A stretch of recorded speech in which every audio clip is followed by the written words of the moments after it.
Senior صحافی و تجزیہ کار سلیم صافی صاحب نے ہمیں جوائن کیا۔ سلیم صافی صاحب، پہلا سوال آپ سے یہ کہ جو تحفظات تھے یا جو پیپلز پارٹی کا موقف تھا، سندھ کا موقف تھا، اس میں وہ یہ تھا سندھ حکومت کا کہ انتخابات وقت پر ہونے چاہیے، اور وہ یہ چاہ رہے تھے گویا کہ پرانی مردم شماری کے تحت یہ انتخابات ہو جائیں، وقت پر ہونا بہت ضروری ہے۔ تو کیسے یہ متفقہ فیصلہ ہوا، کنونس کس طریقے سے کیا گیا، آپ کی خبر بھی کیا ہے، انالیسس کیا ہے آپ کا اس پر؟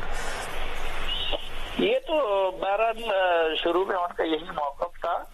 لیکن آج جو کچھ اجلاس تھا اس میں سندھ کی نمائندگی بھی تھی، اور جو پہلے التوا ہوا وہ قدوس پزنجو صاحب کا جہاز جو تھا وہ موسم کی خرابی کی وجہ سے ملتان میں لینڈ کر گیا تھا، اور اس کے بعد پھر آخر میں وہ بھی پہنچے۔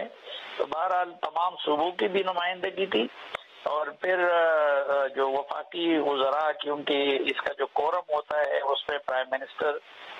3 یا 4 وزراء کو ممبر نامینیٹ کر سکتے ہیں، تو اس میں قمر زمان کائرہ صاحب جیسے پیپلز پارٹی کے اہم رہنما بھی تھے، اور فیصلہ متفقہ ہوا ہے۔ اور ایک اور لوگوں کو غلط فہمی ہے، جو میری معلومات ہے وہ یہ ہے کہ نئی مردم شماری کے نتیجے میں یہ تو ہے کہ 2.55% سالانہ اضافہ آبادی میں وہ نوٹ کیا گیا ہے، لیکن کسی صوبے کی سیٹیں کم یا زیادہ نہیں ہوں گی۔ نہ پنجاب کی سیٹیں کم ہوئی ہیں، نہ کسی اور صوبے کی سیٹیں بڑی یا کم ہوئی ہیں، اور البتہ یہ آئینی تقاضا ہے کہ جب نئی مردم شماری حکومت کو پیش کی جائے اور CCI اس کی منظوری دے دے تو نئی حلقہ بندیوں کا عمل پھر لازمی ہو جاتا ہے۔ تو اب نئی حلقہ بندیاں تو ہوں گی، لیکن تمام صوبوں کے حصے میں وہی سیٹیں آئیں گی جو اس سے پہلے تھی، اور جو نئی حلقہ بندیوں کا معاملہ ہے تو وہ میرے خیال میں 3 مہینے سے کم وقت میں نہیں ہو سکتا۔ تو اب نہیں صافی صاحب، یہ جب نئے سینسس کو لیا جائے گا، آپ بالکل بجا فرما رہے ہیں، جب نئے سینسس کو لیا جائے گا، نئی حلقہ بندیاں جب ہوں گی تو یعنی بیلنس کیا جائے گا۔ پہلے یہ تھا کہ 1.5 لاکھ کی آبادی پر ایک حلقہ ہے، کہیں 50,000، تو اب جب بیلنس ہوگا تو شہروں کی جو سیٹیں ہیں وہ تو کم یا زیادہ ہوں گی نا؟ ہاں، ود ان پروونس صوبوں کے اندر اس میں کمی اضافہ ہو سکتا ہے۔ کسی جگہ مثلا پچھلی آبادی میں یہ ہر کسی پہ واضح تھا کہ کراچی کی آبادی کو کم گنا گیا تھا، تو صوبوں کے اندر رد و بدل ہو سکتا ہے۔ اسی طرح خیبر پختونخوا میں یہ تھا کہ جو ٹرائبل اضلاع کے لوگ تھے وہ سارے اس وقت IDPs تھے، اور ان کو شکایت تھی کہ ہمیں نہیں گنا گیا ہے۔ بلوچستان میں بلوچوں کو یہ شکایت تھی کہ جی ان کی آبادی کو کم گنا گیا ہے، اور اب کے بعد ابھی بھی کچھ نہ کچھ تحفظات ہیں، لیکن میری جو مختلف اسٹیک ہولڈر سے بات ہوئی ہے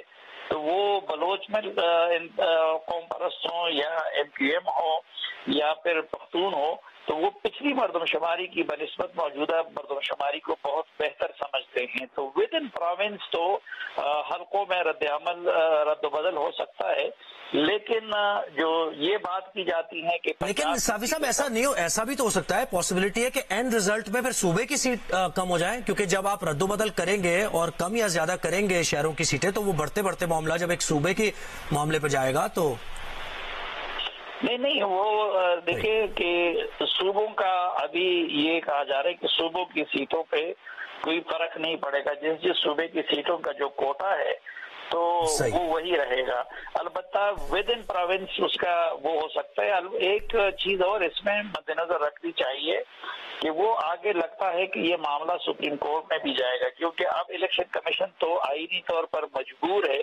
کہ وہ نئی حلقہ بندیاں کرے، لیکن پھر نئی حلقہ بندیوں کے لیے بھی آئینی ضرورت ہے کہ اس کی پارلیمنٹ سے منظوری دی جائے۔ اب اس وقت تو قومی اسمبلی نہیں ہوگی تو ادھر سے تو منظوری نہیں ہو سکتی ہے، تو اس وقت اس صورت پہ بھی یہ معاملہ پھر بڑی تعداد میں پٹیشنز جائیں گی، ظاہر ہے جماعتوں کی طرف سے جو بھی ہے پٹیشنز وہ عدالت میں جائیں گی، پھر اسٹے ہوگا، تو یہ ہمیں مارجن اس کا بھی رکھنا چاہیے کہ یہ جو عدالتی یعنی معاملہ چلے گا، قانونی معاملہ چلے گا، اس پر بھی کچھ مارجن ہمیں 2-3 مہینے کا دینا پڑے گا۔ لیکن اس کا ایک تو وہ ہوتی ہے نا کہ جو حلقہ بندیاں ہو جاتی ہیں اس پہ اعتراضات ہوتی ہیں، دوسرا یہ بھی امکان ہے کہ PTI کی طرف سے سپریم کورٹ سے رجوع کیا جائے CCI کے فیصلے کے خلاف، کیونکہ یہ جو کچھ ہوا ہے اس کا سب سے زیادہ فائدہ مسلم لیگ نون کو ہوگا اور نقصان PTI کو ہوگا، کیونکہ جب اکتوبر میں یا نومبر میں اگر الیکشن ہوتے تو اس وقت تک نواز شریف صاحب کے عدالتوں سے کلیئر ہونے کا امکان کم تھا. اب اگر مارچ میں الیکشن ہوتے ہیں تو وہ کلیئر ہو چکے ہوں گے. دوسری طرف عمران خان صاحب کے بہت سارے کیسز اب پینڈنگ پڑے ہوئے ہیں اور یہ اب اکتوبر تک ضروری نہیں تھا کہ ان کے فیصلے آ جاتے، لیکن مارچ تک عمران خان صاحب کے مجھے لگتا ہے کہ 3-4 اور مقدمات کے فیصلے بھی آ چکے ہوں گے. تو اس لیے مارچ میں جانے سے یہ obvious تو یہ تھوڑا کشن مل جائے گا. یعنی سیاسی طور پر اگر آپ یہ اس پر